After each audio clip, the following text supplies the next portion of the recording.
You are listening to the Spactastic Mysteries podcast.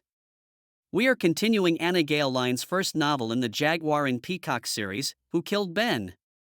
Federal agent and seasoned SpaceVessel Commander, Jessa Strazzer, emerges from the wreckage of a devastating accident that claimed the life of her beloved husband, Ben. Returning to her duties with a heavy heart, she grapples with grief and unanswered questions, determined to uncover the truth behind the tragedy that shattered her world. As Jessa sifts through the remnants of her past life, she stumbles upon a mysterious box of items left behind by Ben. Within its depths lies a chilling revelation: the accident that claimed Ben's life was no mere mishap, but a deliberate act of sabotage. As they follow a trail of clues that leads them ever closer to the truth, Jessa and Nate find themselves confronting dark secrets and powerful adversaries hell-bent on keeping the truth buried. With danger lurking around every corner and time running out, they must race against the clock to expose the sinister forces at play before they become the next targets. This is episode 10, The Escape. If you have not subscribed, do so now, and if you are on YouTube, hit the bell to be notified of new episodes. Who? I yelled, slamming my hands on the table, looking Nate in the eyes. I paced the room, from the front doors to the dining room table and back again. Who is intent on destroying our family? Nate's frown turned into $1 million smile that made my heart pound and my knees weaken just looking at it. Peek, you said our family. Of course, I did, I answered, giving him a dismissive wave. Reggie is not only your niece. She's about to become your stepdaughter. You know she adores you. And Joey, she's your sister. You usually say Ben's family, Nate's family, my family, never our family, Nate clarified. Maybe you are finally starting to see us as your family. You, Joey and Reggie are the only family I've got, I argued. You've seen the way my biological family treats me, like a football being kicked through 2 goalposts. Nate hit his hand with his fist, a snarl of irritation crossed his face. I knew the mere mention of my father and family made Nate furious. He told me on countless occasions that if he ever came face to face with Harrison Strazzer he would do him bodily harm. For many years, I let Ben and Nate fight my father for me.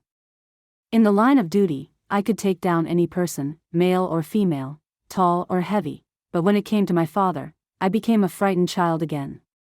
Maybe it was the beatings I took from him as a child, or seeing the way he hit my mother, that pounded into my head that I must fear him. I didn't know, but I knew it had to stop. I couldn't allow myself to be afraid of him a minute longer. In my heart, I knew that one day I would have to stand up to him. I would have to show him that I no longer feared him. Nate grabbed the overseer and fingered it. Can you see Natasha Austin's holding cell with this thing? Oh, definitely, I exclaimed, extending out my palm. He put the overseer in my awaiting hand. I activated the screen, watching it slide into place again. Flipping it on, I punched a button and a picture of Natasha lying on her bunk came into view. Now we just sit here and watch who comes to visit her. Nate leaned back in his chair, folding his arms across his chest. Or we can go through the archived video of the last few days, I proposed, sinking into the nearest chair. You can do that, Nate questioned, glancing at me. His eyes wide open. I pressed the bottom left button on the overseer with my thumb. I programmed it to view the archived video from March 27, 2151, at 1900 hours to March 29, 2151, at 1000 hours. Again Natasha's holding cell appeared on the screen. I fast-forwarded until I saw a man visit Natasha's cell. Playing the video, I paid close attention to the conversation and the background. Anything could be a clue. Sometimes things that I felt were of no significance at the time turned out to be the clue we needed to break a case. The man was tall, about 6 feet 2 inches, as he leaned his thin frame against the bars. He had long blonde hair, which he tossed back as he spoke. Natasha, the deed is done. Those 2 federal agents won't be a problem much longer. The voice sounded familiar. Who was it? It was someone I knew. Someone that I contacted daily. But who? I started down the list of people I saw every day. beginning from when I woke up in the morning and mentally going through my daily routine. Did you expose that little brat to the RY-987? She has contact with all of them, Natasha prompted as she crossed the room to meet him at the bars. I said I did, didn't I? The man retorted. An edge of impatience crept into his voice. He bent his left leg at the knee while clutching the bars with his black glove-covered hands. By now, Strazzer and her family are quarantined to their quarters, making it very difficult for them to stop phase 2, Natasha notified him. She tilted her head to one side and gave him a hound dog expression. Which is, demanded the man. Which is releasing 500 times that amount of RY-987 into the air vents throughout the Liberty, she told him, letting out a maniacal cackle. That amount would be lethal. I agreed to this plan because you said no one would die, he exclaimed after a long silence. The words seemed to catch in his throat. I can't kill Colonel Strazzer and Major Masters. They have been so good to me, he cried out in a voice raw with terror. I will not kill them or the rest of the crew, Natasha. My heart fluttered in my chest, anxiety suddenly stabbed my gut. I shot Nate a troubled look, seeing the same dark, broodiness reflected in his eyes. What are we going to do? I thought to myself. How are we going to stop them from killing the entire crew? After an initial moment of panic, I managed to compose myself. Natasha didn't bat an eyelash. His remarks didn't seem to penetrate the steel armor walls she built around herself. Now listen here, Greggy, she said in that same sickening, maple syrup voice she used with Ben on the video. If you don't do what I say, Greggy, I will tell your wife about our little affair. We aren't having an affair, he protested. You and I know that, but when I produced the pictures of you and me, she began, wrinkling her nose and giving him her beauty queen smile. You know, in a rather compromising position, Greggy? When she looks at those pictures, I think she will see it my way. The videotape. She's the one who doctored it. No wonder the date on the log and the date on the video didn't match. Or what, Natasha? You going to have me killed like you did Benjamin Masters? You don't know how many times I've wanted to tell Colonel Strazzer what I knew. My stomach felt as if it had fallen through a room on the 100th floor of a skyscraper. Nate grabbed my hand and squeezed it tightly. But you aren't going to tell her, are you, Greg? You know I should kill you right here and right now with my bare hands. Natasha reached her hands through the bars, grabbing him by the neck. After a few seconds of him gasping for air, she let him go. She added, be here at 1400 hours tomorrow for further instructions. He turned to leave. Finally, a full view of the man's face. Stone, I screamed as I saw the man's dark features under the blonde wig. I stared at him in horror, feeling the blood drain out of my face. How could you do this to me, Stone? After everything I've done for you over the years. If we have any chance of stopping these two, we have to get out of here, Nate advised me, dropping my hand as if it were too hot to handle. He stood up. I fixed my eyes on Stone's face. I rubbed my eyes with my hands, forcing myself back to reality. Yeah, you're right, I concluded, looking up at Nate. We've got to break out of here. I rose to my feet too, grabbed the overseer and walked toward the doors. Opening it, I realized that there were 2 guards posted outside my doors. The guards swung around to look at me, hitting me with a warning look. You are under quarantine, the taller one yelled, grabbing my wrist. Lieutenant, take your hand off me, this is a matter of life and death, I barked. When he refused, I leaned backwards, away from the guard. I bent my knee and lifted my leg toward my chest. I delivered a kick with the heel of my foot to his ribs. As he nursed his aching ribs, I hurried down the corridor. I overheard Nate tell the guards, this is our little secret. Come after us and people will die. A few seconds later, he caught up with me in the hallway.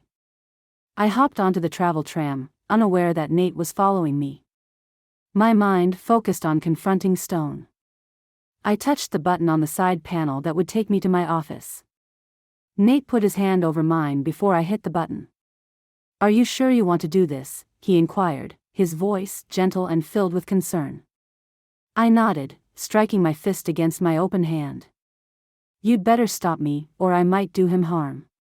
When the doors parted, I marched up to Stone's desk. He was on a call, so I slapped my hand down on his desk to announce my arrival. In my office, now, I screamed. My eyes seething. Colonel, Stone uttered in a soothing voice, I am taking a call from General Graham. I don't care if it is the President of the United States, I grounded out through clenched teeth. Get in my office now, Stone. My mouth tightened into a stubborn line, my chin thrust out unyieldingly. I stormed through the door of my office. My nails dug into my palms as my muscles tensed. I walked around my desk and sat down in my chair. Nate settled down on the window seat. Stone strolled into my office as if he were taking a casual walk through Rock Creek Park on a lazy Sunday afternoon. Aren't you both supposed to be under quarantine? He plopped down in a chair in front of my desk. I feigned a smile. We were until we saw this, I apprised him, activating the overseer, turning it toward Stone. I set it to play from March 27, 2151, at 19:15 hours. After we viewed Stone's visit with Natasha, I shut off the overseer. I leaned back in my chair, folding my arms across my chest. So, I'm sure you can see why I am so upset, I spoke in a voice as cold as a cemetery in a Minnesota blizzard. So, Stone, you have three choices, Nate piped in, shooting Stone with a frigid stare. 1. We can bring you up on charges, Stone. Exposing us to RY 987, conspiring to murder hundreds of innocents, withholding information about a murder investigation, to say the least. 2. We can tell Natasha that you have been working for the Intergalactic Intelligence Bureau. In no time, she will find a way to kill you while still behind bars, I submitted, wrinkling my nose in disgust. Or Stone, we can cut a deal, Nate reported, glancing at me before continuing. You can work with us and the Intergalactic Intelligence Bureau to stop this biological warfare weapon in exchange for reduced charges. Will you provide me protection? Stone questioned, chewing on his bottom lip. Definitely, I said, leaning forward. Just as soon as you tell us where the RY 987 is being stored, Stone. He remained silent for a few moments. Walking around to the front of my desk, I grabbed the edge and hopped onto it. I sat inches away from Stone's face. You know, when I feel I am being threatened or someone tries to grab me, I still defend myself. But when Nate and I first became partners, I had quite a chip on my shoulder. I began, studying my hands. I looked up, combing my fingers through my hair and continued, my fuse back then was very short. I used to pick fights with people just because they looked at me funny. I'd beat them so hard that most of them ended up in the emergency room. I pushed back my hair far enough for him to see my scar. Fortunately for them, Stone, I wasn't into seeing them die, only into proving I was tough enough to play in the big leagues. Stone looked to Nate as if to verify my story. Stone's face grew ashen as he fidgeted in his seat. We were both quite barbaric back then, Nate agreed, smiling at me. Remember the time we beat up those Forrester boys? When we got done with them, they looked like they were hit by an 18-wheeler. Stone shifted and reshifted his feet, wringing his hands. I looked down my nose at Stone, scrutinizing his face. I'm reformed now, but every once in a while I feel the need to revert back to my old behavior, I disclosed, clenching my hands into fists. Like when I watched the video of you and Natasha, Stone. What do you want to know? I'll tell you anything you want, he cried, his voice raised an octave. He swallowed dryly. Nate stepped over to the desk. He stood beside me, catching Stone's eye. Where is the RY 987 being stored, Stone? Nate demanded. Stone cleared his throat excessively, licking his dry lips. Let's try an easier question. How did you expose my daughter and sister-in-law to RY 987? I asked.